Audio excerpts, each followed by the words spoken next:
Kung tutuusin, hindi lang naman kaming mga kontraktor ang nakikinabang dito. Marami din sa inyo, mga politiko, ang nagpapataba ng bulsa sa pangungurakot. Ang totoo, may hati-hati yan mula sa pinakamataas hanggang sa mga nasa gilid lang ng sistema. Huwag nyo kaming gawing panakip-butas kasi kung babalikan ang lahat ng transaksyon, makikita ninyong mas malaki pa ang napupunta sa inyo kaysa sa amin.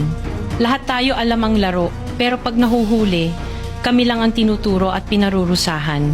Kaya huwag ninyong ipakita sa publiko na malinis kayo dahil sa bawat proyekto may kapalit na porsyento para sa inyong mga opisina. Ang sistema mismo ang nagtutulak sa amin na sumunod. Kung hindi kami papayag, wala kaming makukuhang proyekto. Pero sa likod niyan, kayo rin ang pinakaunang nagdidikta kung magkano ang dapat itabi para sa inyo. Kaya kung talagang seryoso kayong mag-imbestiga, wag lang kaming kontraktor ang sisihin. Tingnan ninyo rin ang mga pangalan na nakaupo ngayon sa mga komite, sa mga ahensya, at lalo na sa mismong mga nagpapalakad ng gobyerno. Dahil sa totoo lang, pare-pareho tayong nasa iisang lamesa, iba-iba lang ang laki ng parte na nakukuha.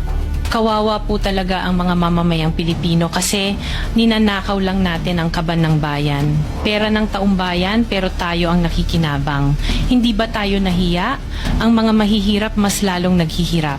Kaya tama na ang pangungurakot natin.